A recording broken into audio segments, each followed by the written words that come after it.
நமக்கு கொடுத்திருக்கிறார்கள். கர்த்தருக்கு ஸ்தோத்திரம்.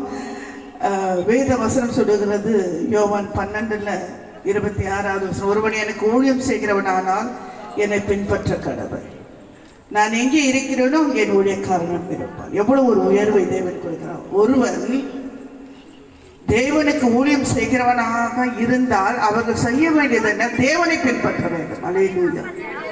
மனுஷனை அல்ல, தேவனை பின்பற்ற வேண்டும். தேவனுக்காக ஊழியம் செய்கிறவர்கள், ஆத்மா பாரத்தோடு ஊழியம் செய்கிற ஒவ்வொருவரும் தேவனை பின்பற்ற வேண்டும். அப்படி தேவனை பின்பற்றி ஊழியம் செய்கிறவர்களுக்கு எவ்வளவு பெரிய ஆசீர்வாதம் தெரியுங்களா? கிடைக்க முடியாத ஒரு ஆசீர்வாதம். பணத்தினாலும் பேரினாலும் புகழினாலும் ஆஸ்தினாலும் அந்தஸ்தினாலும் கிடைக்க முடியாத ஒரு மிகப்பெரிய ஆசீர்வாதம் என்ன தெரியுங்களா? இயேசு எங்கே இருக்கிறாரோ அங்கே அவர்களும் இருப்பார்கள். அல்லேலூயா. எவ்வளவு பெரிய உயர்வுங்க. எந்த காரியத்தினாலும் அந்த இடத்துக்கு நம்ம போக முடியாது. ஆனால் அவரை பின்பற்றினோம் என்று சொன்னால் அவர் எங்கே இருக்கிறாரோ அங்கே நாம் இருப்போம். அல்லேலூயா. அது மாத்திரமல்ல, ஒருவன் தேவனுக்காக ஊழியம் செய்தார், தனக்காக அல்ல, தன்னுடைய மேன்மைக்காக அல்ல, தன்னுடைய வாழ்க்கைக்காக அல்ல, தன்னுடைய பேர் புகழுக்காக அல்ல, தேவனுக்காக யார் ஊழியம் செய்கிறார்களோ அவர்களுக்கு பிதாவினால் கனம் இந்த உலகத்தில் உண்டாகிறது. கரங்களை தட்டி தேவனுக்கு மகிமை செலுத்துவோம். அல்லேலூயா. தேவனால இந்த உலகத்துல கர்த்தருக்கென்று நம்ம ஊழியம் செய்யும்போது பிதாவினாலே நமக்கு கனம் உண்டாகிறது. நமக்கு எவ்வளவு பெரிய கனம் உண்டாகுது இந்த உலகத்துல. அவருக்காக ஊழியம் செய்யும் போது ஒரு ஆத்ம சமாதானம், ஒரு சந்தோஷம். இன்றைக்கு ஆண்டவருக்காக ஊழியம் செய்வது இல்லை, ஆனால் மனிதர்களுக்காக ஊழியம் செய்வது. நம்ம எதை செய்தாலுமே கர்த்தருடைய நாம மகிமைக்காக செய்ய வேண்டும் என்று வேதம் சொல்லுகிறது.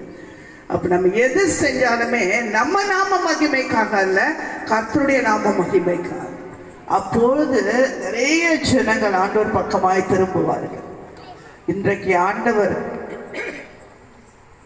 முதலாவது தேவனுடைய ராஜ்யத்தையும் அவருடைய நீதியும் தேடுங்கள், அப்பொழுது இவைகள் எல்லாம் கூட கொடுக்கப்படும் என்று சொல்லப்படும். முதலாவது நம்ம ஆண்டவரை தேடுகிறவர்களாக இருக்கணும், ஆண்டவருக்காக ஊழியம் செய்கிறவர்களாக இருக்கணும், அவரை பின்பற்றுவர்களாக இருக்கணும். அவ்வளவுதாங்க. அப்போ நமக்கு எவ்வளவு பெரிய உயர்வு. ஒன்று பரலோகத்துல உயர்வு, இன்னொன்று இந்த உலகத்திலே பிதாவினாலே நமக்கு கனம் உண்டாகிறதா இருக்குது. அல்லேலூயா.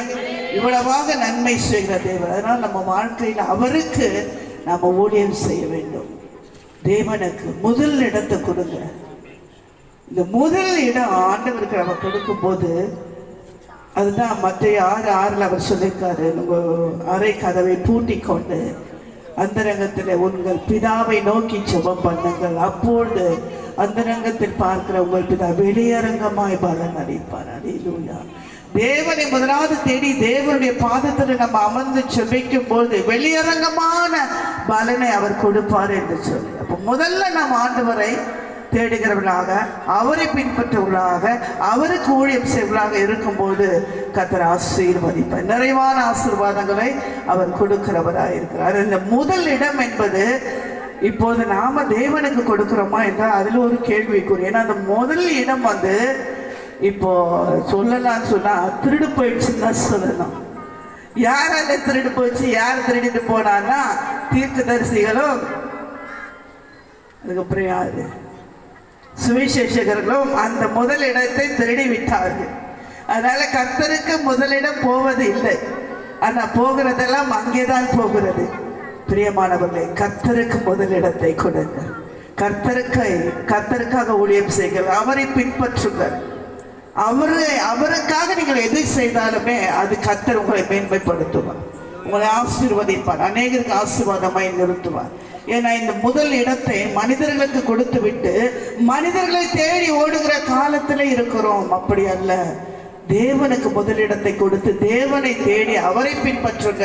உங்க வாழ்க்கையில் ஆசீர்வாதமா இருக்கும். நீங்க கர்த்தருக்காக ஊழியம் செய்யணும்னு சொன்னீங்கன்னா நீங்க கர்த்தருடைய நாமத்தினாலே அவரை பின்பற்றி ஊழியம் செய்யுங்க. உங்கள் மூலியமா நிறைய ஆத்துமாக்கள் அறுவடையாகும். உங்கள் நிமித்தம் அநேக குடும்பங்களிலே சமாதானம் உண்டாகும். உங்கள் நிமித்தம் அநேகர் ஆசீர்வதிக்கப்படுவார்கள். உங்கள் நிமித்தம் தேவனுடைய நாமம் மகிமைப்பட்டு கொண்டே இருக்கும். ஏன்னா நீங்க அவரை பின்பற்றி அவருக்காக அவருடைய ஊழியத்தை செய்கிறீர்கள். மனுஷனை தேடி அல்ல, மனுஷருக்காக அல்ல, உங்கள் மேன்மைக்காக அல்ல, கர்த்தருக்கு ஊழியம் செய்கிறேன். அவர் உங்களை ஆசீர்வதிப்பார். இந்த நேரத்திற்காக தேவனுக்கு நான் நன்றி செலுத்துகிறேன். கர்த்தருக்கே மகிமை உண்டாகட்டும். ஆமென்.